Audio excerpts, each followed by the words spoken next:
Welcome to the London Free Press Podcast. I'm your host, Rachel Gilbert. The Thames Valley District School Board has been under fire lately for not only its multi-million-dollar deficit, but also an extravagant retreat taken by senior executives, and now an interim education director, while the current education director is on paid leave. So today I'm talking with London Free Press editor Pat Maloney about what is going on at the board office. Hi, Pat. How are you? Rachel, how you doing? Good, good. I know that you worked with Heather Rivers on a lot of these stories. Heather wasn't available today, so we're happy to have you join us and give us some more insight into what's happening. So let's start with Thames Valley's deficit. It now sits at 7.6 million, but that was after a lot of job cuts and other cuts to different programs, services, things back in the spring. What kinds of things were cut? How, what was the deficit looking like back then before we got down to 7.6? Yeah, so again, I am just pinch hitting for Heather, who's been the reporter on the school board for years and has done such a great job on this travel situation. And previous to that, these budget cuts, which you're right, the school board has a budget of about 1.2 billion, and they have a deficit of 7.6 million. So that's pretty hefty. And obviously should be a top priority, which makes the spending issues all the more concerning. It's that 7.6 million is $11 million less than it was, and that's come through job cuts. So teacher positions cut, educational assistants positions cut, school supplies cut, and I'll just note they cut the budget for kids' field trips by 50% to $500,000. So they've managed to whittle down what was roughly an $18 million deficit to 7.6 million, which is where we sit today. The positions that were cut, the employees, teachers, support staff, were those surplus positions? Do we know if we've got schools that are bursting at the seams. I can only imagine we need staff. Do we have any insight into why these certain positions were cut? I'm not sure. That's where Heather would be sort of more of an expert, and unfortunately she's occupied today, so I don't really have an answer for that. Okay. All right. We're throwing curveballs at you today. That's okay. We are the fourth biggest school board in the province. Do we have more of a financial strain than maybe other boards in Ontario? I imagine we do, but how did we get to a deficit of that large of a deficit? Well, I'm not sure that they do. I think if you look at publicly funded, provincially funded institutions, there's a lot of them that are saying they're underfunded, right? It seems like it's a chronic thing. So just for a comparison, the much smaller London District Catholic School Board is facing I think they have a $1.2 million deficit. Now that's much smaller, but on a percentage basis, that's a smaller school board, right? So that these kinds of deficits I think, are fairly common. And Sure. But again, obviously, 7.6 million is a big gap to bridge for the Thames Valley Board still. There's also a lot of outrage recently at the cost of a 3-day retreat taken by 18 school board administrators, which cost roughly $40,000. So talk about where they went. Where was this retreat? Is this a normal thing for them to do annually? Well, there is a lot of outrage, an unusual amount. And this has been, as news stories go, we're now 3 weeks into this thing still being a front burner issue in the community and politically, and now at Queen's Park. And this is all based on Heather's reporting. So she's done a great job with it. And it was late August when, sources of hers contacted her and said 18 administrators with the board that's facing a $7.6 million deficit, took a 3-day retreat to Toronto, the most expensive place in the province. So she looked at it and she found that they went to the City Center Marriott Hotel for 3 days. And when Heather and I talked about it, we thought, well, wait a second, is that the Skydome Hotel? And of course, that's a 30-year-old hotel. I'm a Blue Jays fan. I'm sure you are too. A lot of people are who have never stayed there because we can't afford it. And yet they're there for 3 days.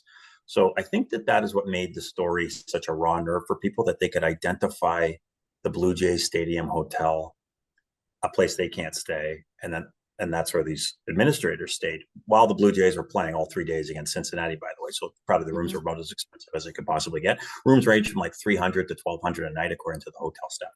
So that became a very big issue. Mark Fisher, the education director, defended it, said this is standard practice.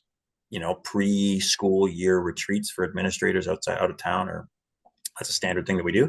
Yeah. School spokesperson quickly said, actually, we're going to stop doing that now. By this time, Heather had reported these details. The public's frustration was clear. Trustees who were not part of this trip, this is bureaucrats. This is not elected trustees.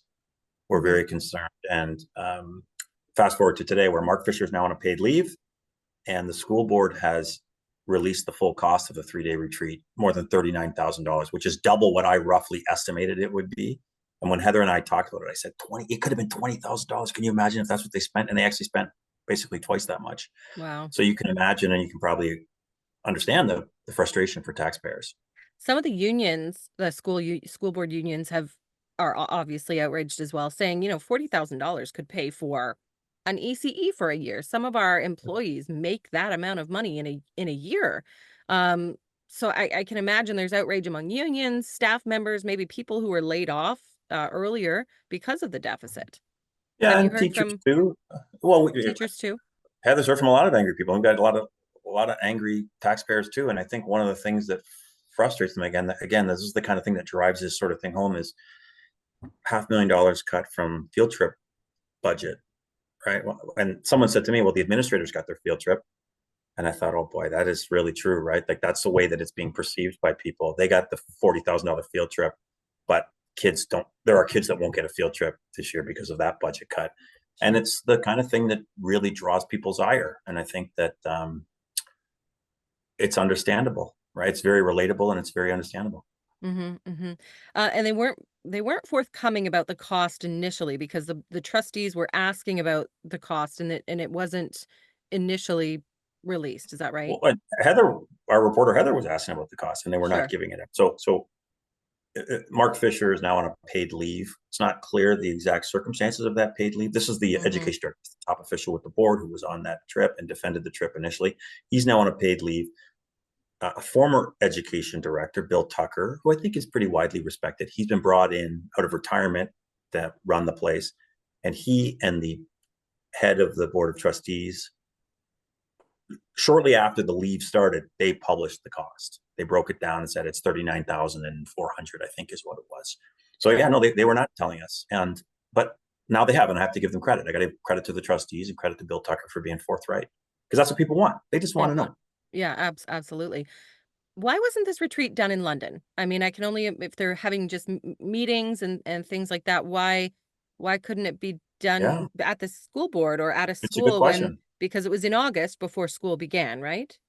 Well, yeah, well, the standard practice is what Mark Fisher had said. This is standard practice for boards. I know the Catholic board, which again is facing a $1.2 million deficit roughly. They had a one-night retreat, they say, in St. Catharines. I think it was for 20 staffers. This is 3 nights, Rogers Center Hotel uh, in Toronto, 18 administrators. So this is a fairly common practice, but I think that when you're in a deficit, these are the exact kind of things you don't do. The exact kind of things you don't do. This is the easy cuts Mhm. to make. And I think that's what's drawn so much ire and made it, I'll just say, in the context of a news story, that's made it such a long-standing, ongoing news story is that Sure. to there is no answer to your question. Why wouldn't they do it in London? I don't know. And I We think we that's haven't another heard. reason. Yeah, it's another reason that's frustrated people. Absolutely. So now we've learned that Bill Tucker is taking over as the education director, and Mark Mm-hmm. Fisher's on paid leave. We don't know. Yep. We only found that out. I mean, if you're a parent like I am in the Thames Valley Board, I've got kids in the Thames Valley Board. We received an email, a couple days into school saying the education director's on a paid leave. We Mm-hmm. haven't been given any. Have you found any information about why he's off? What that's related to? If he's even coming back? Do we know anything? No, and it's tricky to talk about it, right? I mean, because we don't know the specifics. I mean, the timing is, fairly obvious, right, about what happened, and Sure. then followed by Jill Dunlop, the education minister, saying we're going to do an operational audit of the whole Mhm. school board, which is, to my mind, kind of unprecedented. I don't know that that's ever happened with Thames Valley before, and it underscores the concern they have at Queen's Park. But we're not sure about. We can't report the details because we don't know them about what exactly is the circumstances of the paid leave. Sure. Let's talk about the audit. What prompted the audit? I mean, I guess Queen's Park knows that we're in a deficit, Thames Valley's in a deficit, but what prompted the audit? Well, I think I would say Heather Rivers' reporting prompted it, right? She is the one who pieced all this together. And it was maybe a week into her reporting where she interviewed a spokesperson for the education ministry who was very blunt in her criticism of this retreat. This is before the $40,000 price tag was published. And someone said to Heather, they're gonna audit this board based on the tone of that statement. And I thought, we'll see. And then here we are. So I think, I give her a ton of credit. And I think that I think Jill Dunlop, the education minister, had a reference to this is just common sense. Money should be going to classrooms and to students and to teachers. And I mean, I've criticized teachers as much as anybody, right? But I also have a lot of respect for them, and I know how hard they work and what a great job they do. I mean, look at the students we produce. Look at the Absolutely. people we produce. So this is common sense was Jill Dunlop's quote, I think word for word. And the fact that they've taken this step is very unusual. And I think it suggests there might be broader issues. I know that her statement, Jill Dunlop's statement, made a reference to looking into executive compensation. And I can't remember the exact numbers, but there were big raises at the Thames Valley Board last year also, right? Yeah. To a number of administrators, like double-digit raises. Mm-hmm. So I'm not saying there's anything wrong with that. I'm just saying that Queen's Park is looking into it. Right. Also, which is an interesting thing, irrespective of the Blue Jays Stadium hotel retreat. Yeah, I mean, 40,000 in the grand scheme of things is kind of a I don't want to say it's a drop in the bucket, but I mean they're they have a multi-million-dollar deficit. No, So, I actually the number shocked me. The 40 G's, that shocked me. That is mm-hmm, like because I thought maybe it's going to be 20, and people will say exactly whatever, it's not that much, but mm-hmm, 40,000 is a lot. It's enough to pay a educational assistant's annual salary, right? And yeah, yeah, I'm surprised by that amount of money and the breakdown of it. I think it was $5,000 for travel. We're trying to figure out exactly how you spend $5,000 to get to Toronto. sure. Um, I mean, that's I $2,000 could a person who went. I could get you to Toronto for $50 in gas. So I guess $100 to get back home. Sure. But anyway, so Yeah. yeah, still lots of questions, right? Still lots of questions, and Mm-hmm. I suppose people are applauding Queens Park for getting involved, and we'll see where it goes from here. Do we know if they begun their audit? Like, do we know the process? What are we kind of looking for forward to with that? Not sure about that. I know the trustees are meeting next week, which Okay. there will be lots of questions asked and lots of answers given by, and I'm assuming Bill Tucker will be at the helm of answering those questions. The fact that he's been brought in, they've announced the audit. I'm assuming it's underway, but the kind of the cut and thrust of exactly what they have to do and how long it's going to take, we're not sure. Yeah. Okay. All right. Well, we'll definitely be watching Heather's reporting on this, and we thank you for stepping in for her today. But I'm sure My that pleasure. there will be more to come, and you can check that out at lfpress.com. Thank you, Pat. Thank you.